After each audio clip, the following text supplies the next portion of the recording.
Hello guys, again, welcome back again sa ating God's Bread, ano? So guys, alam niyo ba guys na na-touch ako dito sa nabasa ko sa Biblia. Ito ay, ngayon ko lang nga ito nakikita yung ang Ecclesiastico. Yun, nakalagay sa Ecclesiastico, no? So, 17 verse 1 to 4. Ito guys, kumbaga isinishare ko ito sa inyo dahil na ako mismo ay namamangha sa itong aking nabasa sa ngayong araw dahil na touch talaga ako guys kasi ako ay isang stroke survivor at saka buong akala ko ay ako ay madido na, no? Ako ay kumbaga kukunin na ng ating Panginoon. Kung ano man yung mga nangyayari kung bakit ako ay nakarecover at bakit ako ay gumaling, yun lahat ay alam ko na pagbuot ng mahal na Diyos. Kasi kumbaga guys is ang mahal na Diyos pag tapos yun na yung purpose mo dito sa buhay, pag tapos niya yung ating buhay dito sa mundo ay siguradong kukunin niya na tayo. Ngunit pag mayroon pa siyang ibibigay sa atin na mga bagay na dapat nating gagawin, sigurado guys na hahawakan ng Panginoon yung ating kaluluwa, yung ating katawan, ano? Ako guys ay isang stroke survivor. Ako ay kumbaga lumaban sa binggit ng kamatayan. Para sa akin is halos mamatay na ako sa mga pangyayari sa buhay ko. Ngunit nandyan sa akin yung Diyos. Kaya kung ano mang mga bagay na yon, lumalaban ho ako, nakasama siya. Kaya ho, lahat ho napoprovidean, lahat ho parang step by step na naaayos ho yung aking buhay. Ngayon, sinabi ko sa iyo na touch ako dito.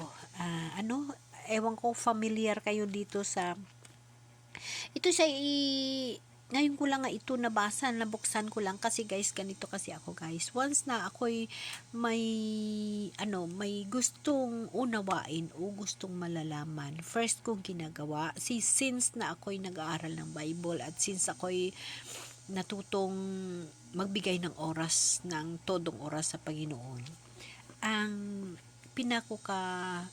kaugalian guys, pwede nyo rin ito guys ma-apply sa inyong mga sarili, sa inyong kaugalian, kasi alam nyo ba guys na ang Bible ay makatulong sa inyo, makabigay sa ng giya sa inyo. First na gagawin ninyo, hawakan nyo ang Bible and then magtanong kayo or magsabi kayo sa Panginoon na, Lord, gabayan mo ako, bigyan mo ako ng sagot sa aking mga katanungan, sa aking mga alalahanin, pamaagi dito sa Bible na ito, sa pagbasa ko, ibigay mo sa akin yung tamang sagot sa dapat kong gagawin.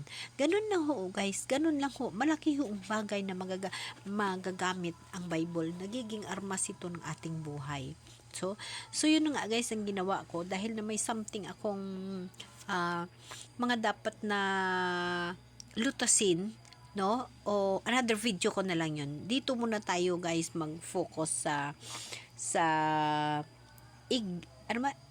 Ecclesiastico, no? Hindi nga ako marunong mag-pronounce pero nasa Bible ito guys. Ecclesiastico 17:1 to 4. Kung bakit nabanggit ko yung binggit ng kamatayan sa nangyayari sa buhay ko, kasi kahit ako guys, parang ayoko maniwala na mabubuhay pa ako sa sitwasyon ko, ngunit yun ang sinasabi ko sa inyo guys, nandyan yung mahal na Diyos.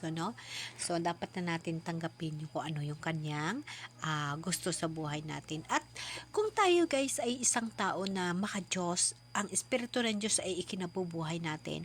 At ang bawat kilos at bawat ginagawa natin ay hinihingian natin ng gabay sa Kanya. Maniwala kayo guys, most ang buhay. Napakadali gampanan ang bawat obligasyon na ibibigay ng Diyos sa atin sa mundo. Alam nyo ba guys, bawat tao sa mundo, bago pa tayo ginawa ng Diyos sa pamagitan ng ating mga instrumentong mga magulang, sa pamagitan ng kung ano man na ginawa ng Diyos para tayo maging tao, yung ating obligasyon, yung ating kanyang obligasyon guys, nandyan na ho sa palad natin. Nakasulat na ho yun, nandyan ho yan, nilagay na ho yan ng ating Panginoon. Bago pa naman tayo ipinanganak sa mundong ginawa ng Diyos, bawat isa sa atin ay mayroon na tayong mga obligasyon. So, yun na nga guys, sa totoong buhay lang, ang ating kapalaran o ang ating buhay, nakasulat na ho yun. Ha? Sa kasabihan nga, nakasulat na nga yan sa mga palad natin eh. Yes guys, ha? Sa kasabihan na nakasulat sa palad natin. Kailangan ho yun isulat. Kasi guys, once na hindi nakasulat yan, ha? Eh di makanya-kanya tayong pili, o di ba? Pag hindi ng Panginoon ginsit ang buhay natin, ng obligasyon natin bawat isa sa atin, eh di magpili tayo ng kanya-kanya, di ba? Sino ba sa atin magpili na mahirap? Eh di pipili tayo ng kayamanan o magyaman tayo o magpagusto tayo. Ngunit, ang ating buhay, ang ating kapalaran, ang ating pamumuhay sa mundo bago pa tayo ipinanganak dito ay ginset na yan ng Panginoon. Ginset na yan ng mahal na Diyos. Ginlagayan na yan sa tama. Sa pag-araw-araw na buhay natin, either tayo yung nabilong sa mga napupuot na tao o yung hindi napupuot na mga tao, no? Okay guys, babasahin ko itong Ecclesiastes, no? 17 verse 1 to 4, no? Hinihambing ko ito guys sa aking sariling buhay. Nakalagay dito. Inilikha ng Panginoon ang tao mula sa alikabok at ito'y sa alikabok din uuwi. Amen? Binigyan niya ang tao ng takdang haba ng buhay. Diba? Binigyan niya ng takdang buhay ang tao, no? Ngunit, ipinailalim sa kanyang kapangyarihan ang lahat ng bagay sa ibabaw ng lupa. Tama? Binigyan niya ikaw ng buhay, ngunit sa ilalim ng gahom ng Diyos, sa ilalim ng kanyang kapangyarihan, ang lahat ng bagay ay nakakontrol niya pa rin, no? Kontrolado ng mahal na Diyos. Kontrolado niya ang buhay natin, no? Ngunit ipinailalim sa kanyang kapangyarihan ang lahat ng bagay sa ibabaw ng lupa. So, siya yung nagbigay ng buhay natin. Mayroon tayong takdang oras. Mayroon tayong haba ng buhay na hanggang dyan ka lang. Ngunit, ipinailalim sa kanyang kapangyarihan ang lahat ng bagay sa ibabaw ng lupa. So guys, dito ho nakalagay. Depende ho sa iyo. Depende ho sa iyo guys. Depende sa iyo sa buhay mo dito sa mundo. Kung ang Diyos ay may kailangan pa sa iyo, sigurado, dadagdagan niya yung buhay mo. Diba? Sigurado, dadagdagan niya yung buhay mo. Yun yung sinasabi ko guys, ano? Ipatuloy ko.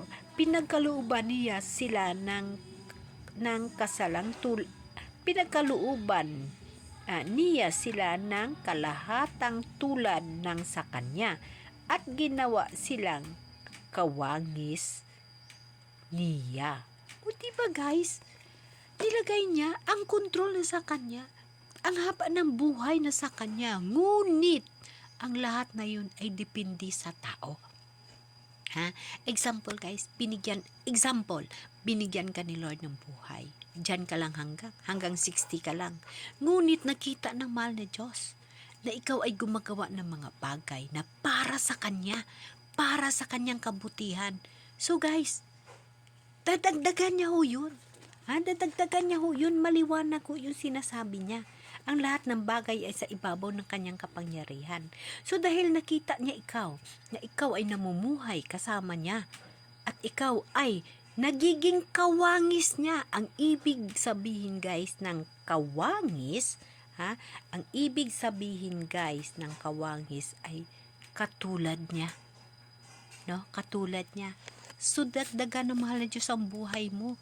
Dahil katulad niya ikaw na nagtuturo ka, ipinamahagi mo ang buhay ng Diyos. Tatandaan mo guys, gusto mo bang mabuhay na mahaba? Mag-aral ka para sa Diyos. Ituro mo yung lahat mo na alam para sa kabutihan ng kaluluwa natin, para sa buhay na walang hanggan. Okay? Amen?